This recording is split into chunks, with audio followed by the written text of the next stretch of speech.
अलैहि वसल्लम मक्का से मदीना चले गए। कुछ दिनों के बाद सरकार उम्रह करने के लिए 1400 सहाबा को लेकर चले, लेकिन मक्का से पहले हुदैबिया के मैदान में जैसे पहुंचे तो मक्का के लोगों ने रोक दिया, कहा उम्रह नहीं कर सकते, वापस जाओ। सरकार ने फरमाया ठीक है, हमारा तुम्हारा कोई मुआहिदा तय हो जाए। तो मुआहिदा तय हुआ। जरा इको शायद बंद नहीं है क्या, इको बंद कर दो भैया। हमारा तुम्हारा मुआहिदा तय हो जाए। तो मुआहिदा तय हुआ। क्या? कागज पे लिखा जाने लगा। मक्का के लोगों ने कहा इस साल आप वापस जाए, उम्रा नहीं कर सकते। सरकार ने फरमाया ठीक है, लिखो। दूसरी बात ये बताई कि आइंदा साल आना, लेकिन कोई हथियार साथ में नहीं ला सकते हो। सरकार ने फरमाया ठीक है, इसको भी लिखो। तीसरी बात लिखवाई कि आपके मदीने का कोई आदमी मक्का आया हमारे मक्का में, तो हम उसे चाहे जाने दें और चाहे रोक लें। कहा ठीक है, लिखो। फिर कहा ये भी लिखो कि हमारे मक्का का आदमी कोई तुम्हारे मदीना में जाएगा तो आपको वापस करना पड़ेगा। कहा ठीक है, लिखो। तब हजरत उमर खड़े हुए कहने लगे अल्लाह के रसूल, क्या आप हक पर नहीं हैं? कहा बेशक हम हक पर हैं। तो हजरत उमर कहते हैं तो ये दब के सुलह क्यों हो रही है? ये सुलह तो दब के हो रही है कि इनका आदमी हमारे यहाँ आए तो हम वापस करें, और हमारा आदमी इनके यहाँ जाए तो ये वापस करें चाहे ना वापस करें। ये कोई सुलह है? जब इतनी बात कही तो हजरत अबू बकर सिद्दीक जो राजदारे नबूवत थे आगे बढ़े और उमर के सीने पे हाथ मारा। कहा उमर इज़्ज़िम गर्ज़हू, इनके दामन को थाम लो, इन्नहु रसूलुल्लाह, इसलिए कि अल्लाह के रसूल हैं। सुभान अल्लाह, सुभान अल्लाह। बेशक ऐ उमर, बात समझ में आए ना आए, इनका दामन पकड़ लो। फइन्नहु रसूलुल्लाह है, पर बेशक ये अल्लाह के रसूल हैं, इन्हीं की फर्मा बरदारी में कामयाबी है। मान लिया। और यही वजह हुई कि चले गए, सरकार सुलह कर लिया। जिद नहीं किया मेरे नबी ने, चले गए। और रमजान का महीना आया तो 10,000 सहाबा को लेकर हुजूर ने मक्का पे फतह किया। और जब मक्का आए, रमजान का महीना था, सहाबा सब रोजा से थे। अल्हम्दुलिल्लाह, क्या हिम्मत थी उनको। रमजान का रोजा रख करके 10,000 सहाबा मदीने से मक्का आए, मक्का फतह करने के लिए। तो उस वक्त मक्का का सरदार कौन था? अबू सुफियान। ईमान नहीं लाए थे पहले, सरदार मक्का थे। सरकार को देखा, सरकार की फौज देखी तो अबू सुफियान का चेहरा उतर गया।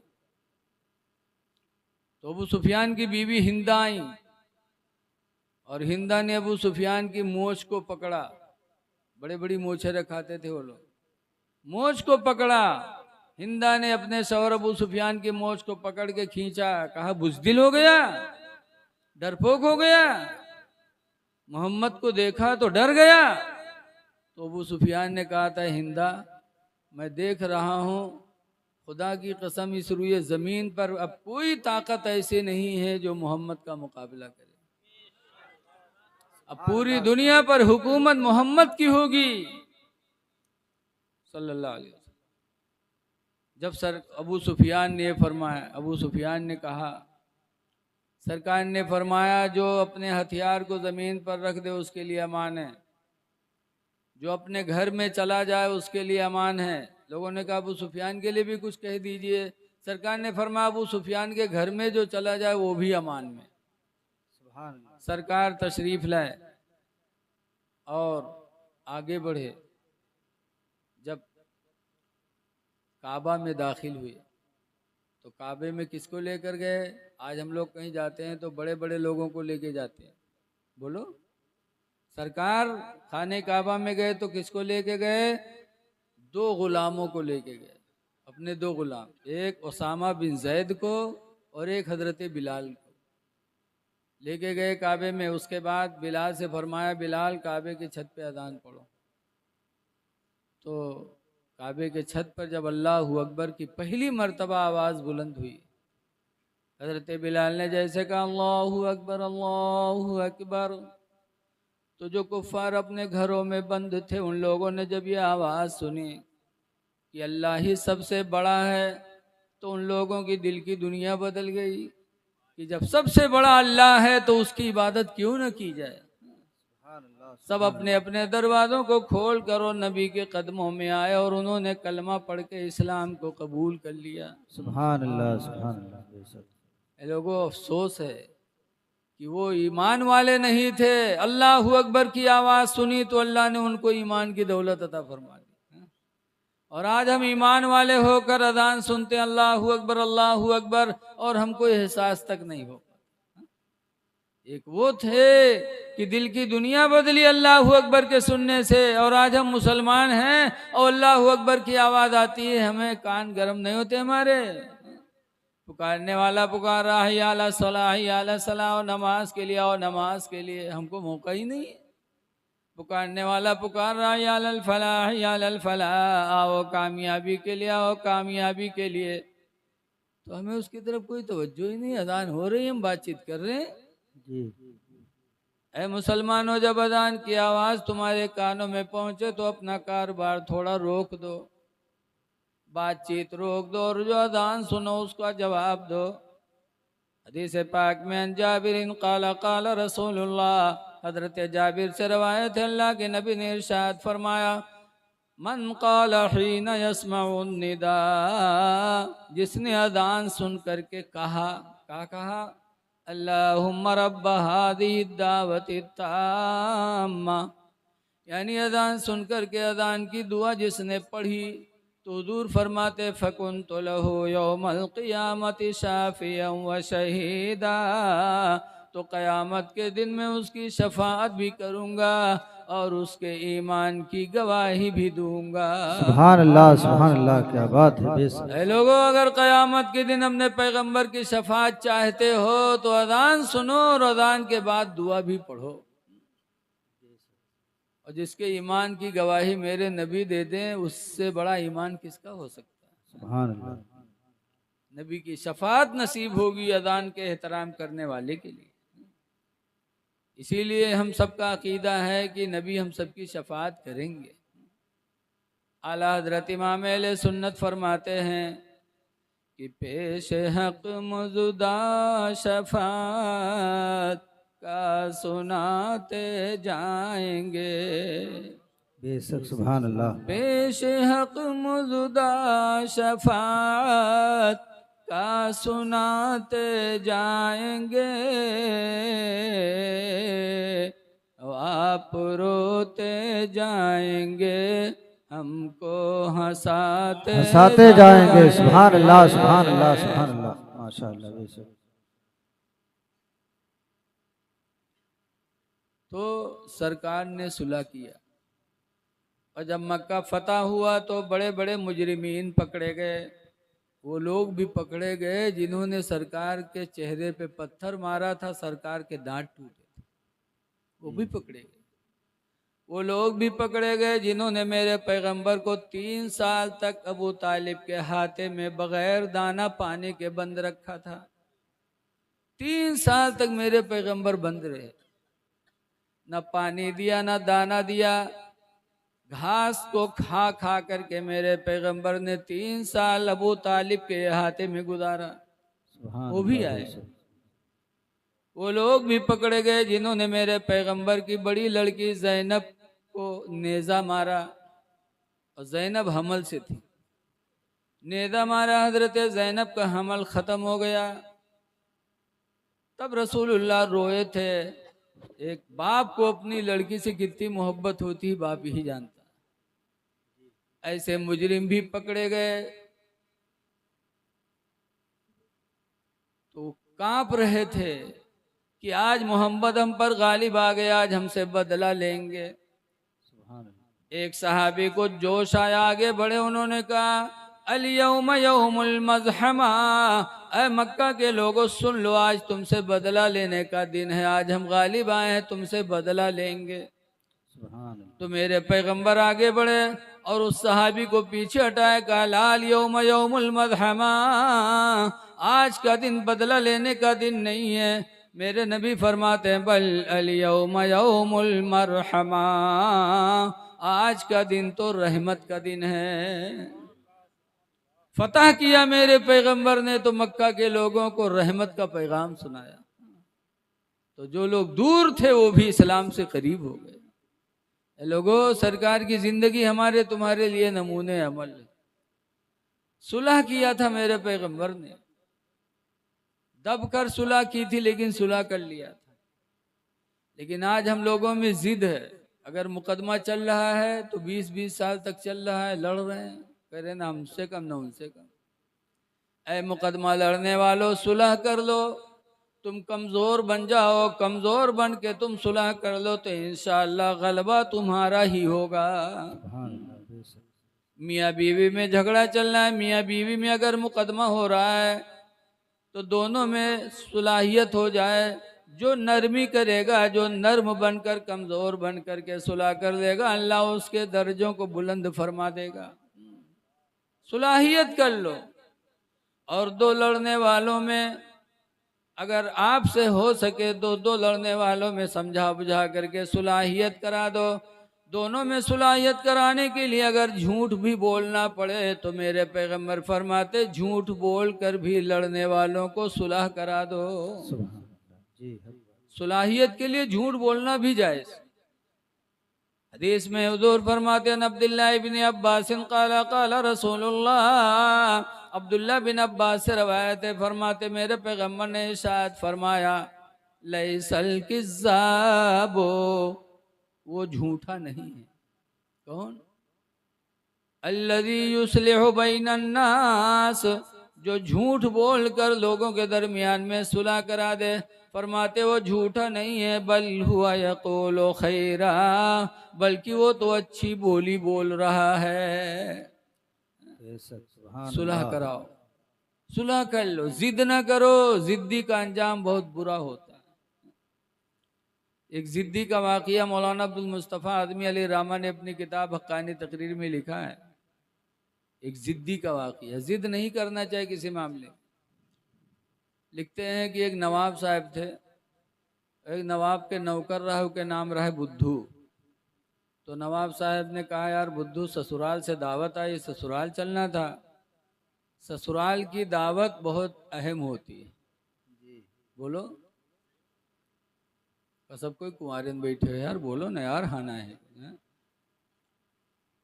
ससुराल की दावत मिल जाए तो आदमी सब काम छोड़ के ससुराल जाता है। नवाब ने कहा यार ससुराल से दावत आए, बुद्धू ससुराल जाना था। बुद्धू ने कहा चलिए चला जाए। तो नवाब साहब ने कहा यार चलता, लेकिन मेरा पैजामा बहुत गंदा है। तो बुद्धू कहे हमारा पैजामा साफ है, आप हमारा पहन लो, हम नौकर आदमी आपके पहन ली, हम गंदा रहे तब भी चल जाइए। नवाब साहब कहे नहीं यार, अगर ससुराल वाले मालूम है हुआ कि नवाब बुद्धू पैजामा पहन के आए हैं तो कितनी बड़ी बेइज्जती हुई। बुद्धू ने कहा अरे पहनो पैजामा हमारे, जब हम न बतेबे तो कोई कैसे जाने, पहनो। तो नवाब साहब ने कहा ध्यान देना, फिर कहीं बताना नहीं। कहा नहीं नहीं आप पहनिए। तो बुद्धू ने अपना पैजामा पहना दिया नवाब साहब को, और नवाब का पैजामा खुद पहन लिया। अब जब ससुराल पहुंचे तो नवाब साहब के लिए दरवाज़ा खुल गया, अंदर चले गए और बुद्धू की चारपाई बाहर पड़ गई।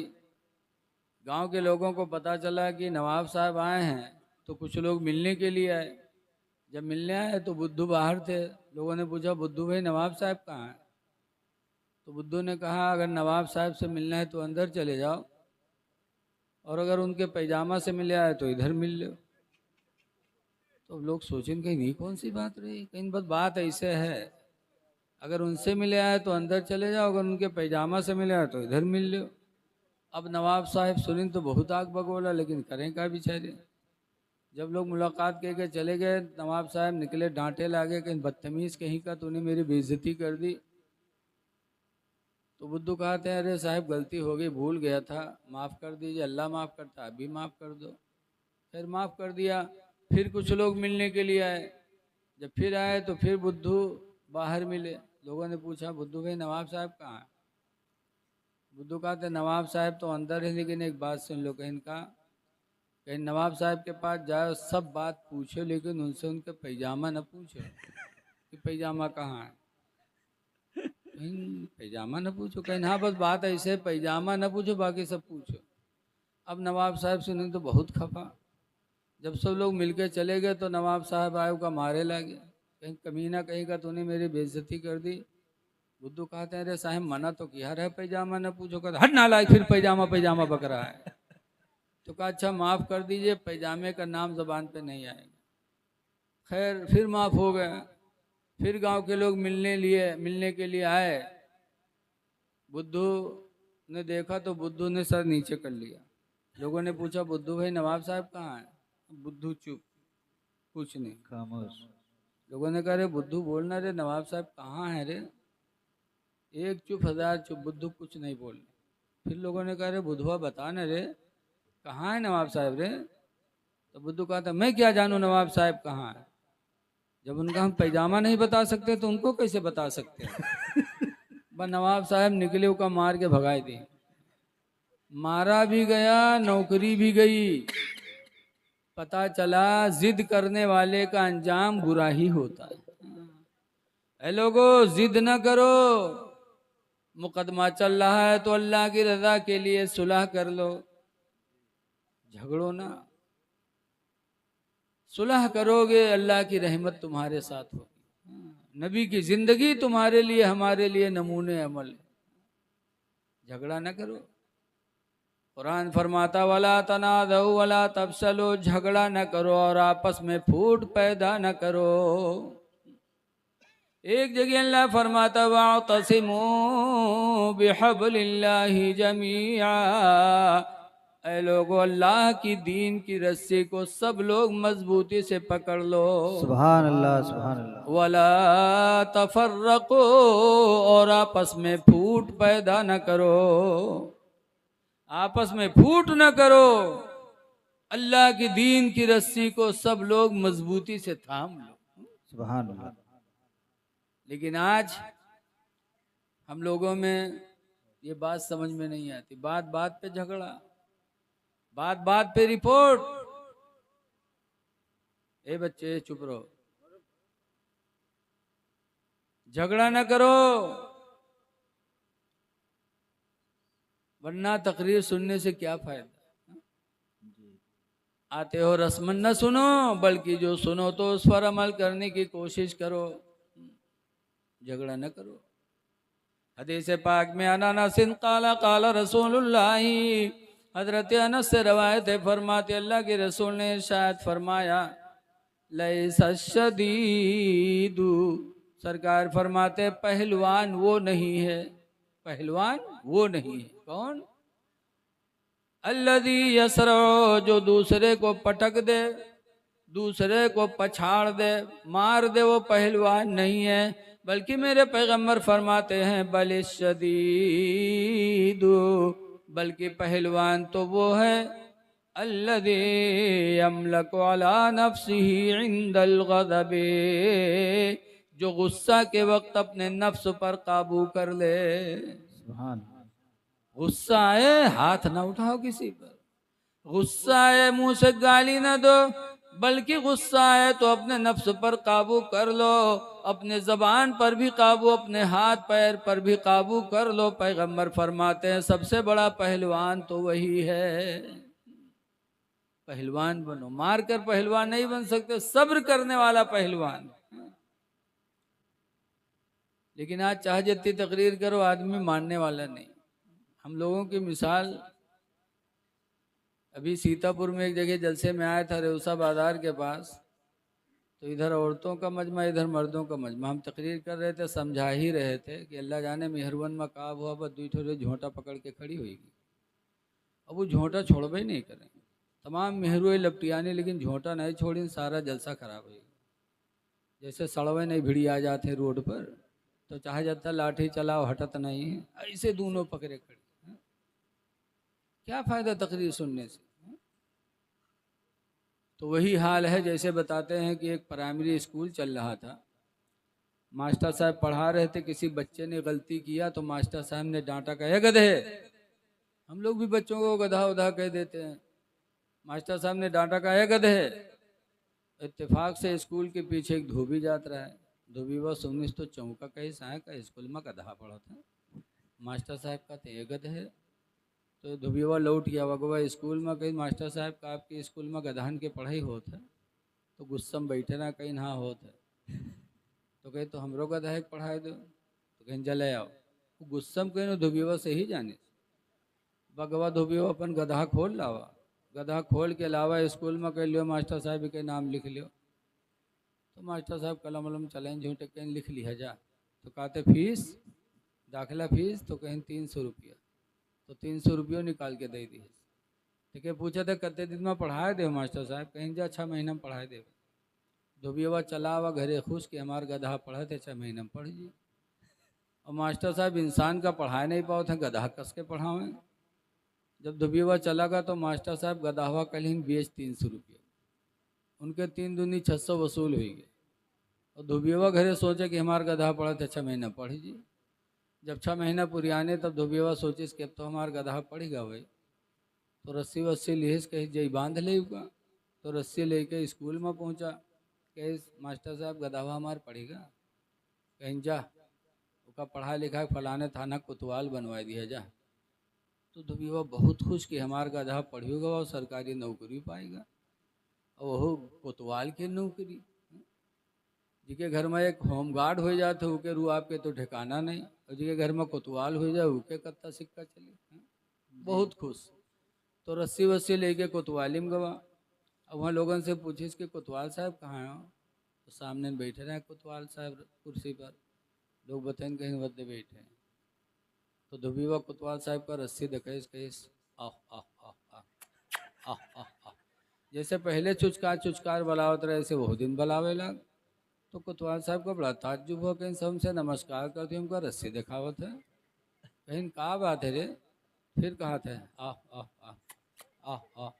वो उठे कोतवाल साहब गए 2-3 लात मारी धोबिया की। जब 2-3 लात मारी धोबिया गिरा तब बरबर आया। अच्छा भैया हद होएगा।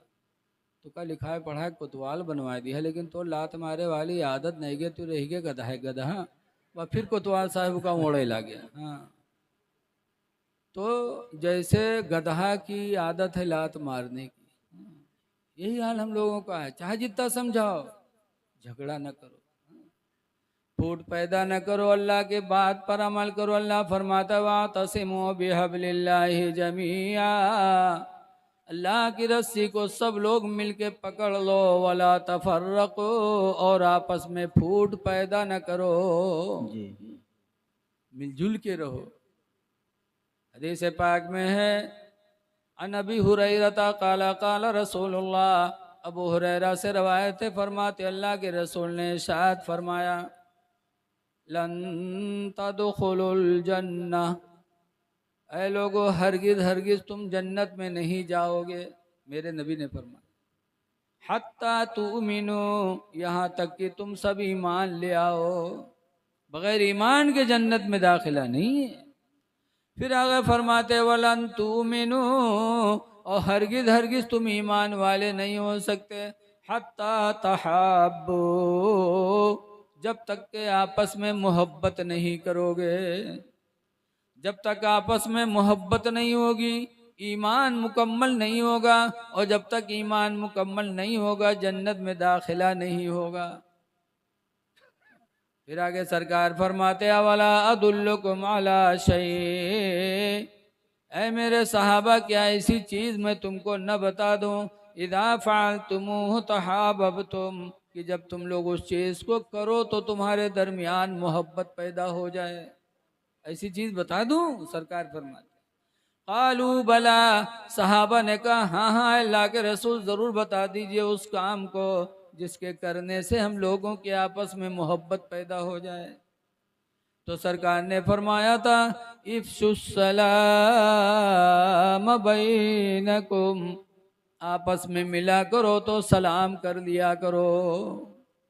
सलाम करोगे मोहब्बत पैदा होगी।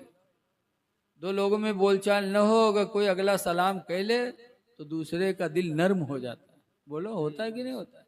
यार ये हमसे सलाम कर रहा है, इसके मतलब इसके दिल में बुग़्ज़ नहीं है। सलाम मोहब्बत का जरिया है। ऐ लोगो मिलो तो आपस में सलाम किया करो। शाम हो तो सुबह हो तो, और अपने घर वालों को भी सलाम करो, खास तौर से माँ बाप को सलाम करो। सलाम एक दुआ है, बोलो, सलाम एक दुआ है। दुआ है। जब आपने कहा अस्सलाम वालेकुम, तो इसका मतलब क्या होता है? तुम पर सलामती हो, तुम पर, यानी तुम सलामत रहो। अस्सलाम वालेकुम का मतलब है तुम सलामत रहो। तो जब तुम दूसरे को दुआ दोगे तो तुम भी दुआ पाओगे। तो खास तौर से अपने माँ बाप को करो, अपने घर वालों को करो, अपने अहलो अयाल को सलाम करो। लेकिन आज मौलवी मौलाना सलाम कह ले हैं, हाथ चूम ले हैं, पीर साहब के हाथ चूमिए, सलाम खातिर परेशान, और घर में सलाम न करिए। ए लोगो, आज हम हाथ चूमने के लिए परेशान हैं। हमारे यहाँ बरेली शरीफ से मुफ्ती अरसलान मियाँ आए नानपारा, तो ननपरिया उनका चूमे खातिर इतना टूटे कि हमारे मदरसे के एक मौलाना अली मुल्ला रहे, तो उनका दबाए दी दीवार में, उनके पसुरी पिला लग बेचारे, कुर्ता भी फाट गया। अरे ये क्या मोहब्बत है?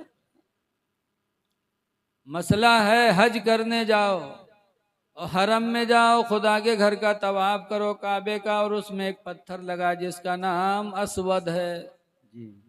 उसको चूमना नबी की सुन्नत है, मेरे नबी ने चूमा है। लेकिन उस हजरे अस्वद को चूमने के लिए अगर तुम्हें किसी को धक्का लगे या तुमसे व तुम्हारे से किसी को धक्का लग जाए, तो इस्लाम कहता है कि अब हजरे अस्वद को न चूमो, बल्कि दूर ही से हाथ का इशारा करके उसकी तरफ अपने हाथों को चूम लो, तो हजरे अस्वद का चूमना तुम्हारा कबूल हो जाएगा। सुभान अल्लाह, सुभान अल्लाह। बताओ, जिस पत्थर को न रसूलुल्लाह ने चूमा, उसको चूमने के लिए अगर धक्का लगे तो न चूमो। क्यों? चूमना सुन्नत है, किसी को धक्का मारना ये इस्लाम में हराम है। जी। किसी का दिल टूटेगा तो आप फिर किसी के दिल को संभाल नहीं पाएंगे। बताओ, और पीर साहब का चूमे के लिए इतना धक्का देते हैं। हमारे यहाँ बिछिया है, बिछिया स्टेशन है, सुना होगा। मैलानी से आगे बढ़ोगे तो वहाँ एक बाबा आए थे, बाबा हुजूर उनका नाम था। तो गल मच्छर बांधे रहते रहे, अल्लाह ने उनके हाथों में शिफा दिया था। किसी बीमार को हाथ लगाते थे तो अल्लाह ताला उनको शिफा देता था। मुझे भी उनसे माशाअल्लाह एक मौके पर काफ़ी फ़ायदा हासिल हुआ। तो उनकी हिजरत के लिए रायबोझा स्टेशन तय हुआ कि अब हजरत वहाँ जाएंगे, क्योंकि वहाँ जंगल में मज़ार बनाने या रहने का गवर्नमेंट का ऑर्डर नहीं था। तो रायबोझा में उनका मकान वगैरह बना। अब एक जलसा हुआ कि अब बाबा आज जलसे में बिछिया से रायबोझा आएंगे, तो लाखों का मजमा, बाबा का चर्चा बड़ा था, लोग बहुत मानते थे, लाखों का मजमा। अब सब लोग वहारे देखें कि अब भाई आवत हुई, हारे से आवत हुई। अतने में यहाँ बाबा के बजाय एक बूढ़ू उन्हीं मेरे गल मच्छर बांधे आवत रहे, बस सब टूट पड़े उन पर। अब वो चिल्लाए कि हम बाबा न हुई, बाबा न हुई, और तना उनका चूमिन की गूंज डाली नहीं में, लाखों का मजमा। बाबा कहा अल्लाह कसम हम न हुई, अल्लाह के वास्ते छोड़ दो, हम न हुई बाबा, और उनका गूंज डाली सब। यहाँ तक कि पुलिस पहुंची, बचाया, फिर एम्बुलेंस आई, फिर उनका लाद के लेके गए अस्पताल। बता, ये है हमारे सुन्नी भाइयों का हाल, चूमे के लिए परेशान है। अरे चूमो तो माँ का कदम चूमो। हदीस शरीफ में है कि मदीना के करीब एक मुसलमान थे, वो बीमार हुए तो उन्होंने मिन्नत मानी, या अल्लाह मुझे शिफा दे दे तो मैं काबा की चौखट चूमूंगा। मिन्नत ऐसी मानना चाहिए। जैसे हजरत फातिमा जहरा के लड़के हसन हुसैन बीमार हुए तो फातिमा जहरा ने मिन्नत मानी थी, या अल्लाह मेरे बेटे हसन हुसैन को शिफा दे दे तो मैं 3 रोजे रखूंगी। ऐसे मिन्नत मानो। बीमारी आए तो दुआ करो, या अल्लाह मुझे शिफा दे दे तो मैं 4 रकात नमाज शुक्राने के पढ़ूंगा। लेकिन आजकल कौर में मिन्नत मनी है, या अल्लाह ये काम हमार हो जाए तो अजमेर शरीफ में हम बकरा ज़बा करें। अब बताओ, तुम तो मुँह से बक से बोल दी हो, और बकरा ज़बा करावे के लिए अजमेर शरीफ में कितना पापड़ बेले परत है? हमारे उधर एक मौलवी साहब हैं, उनके मौलवी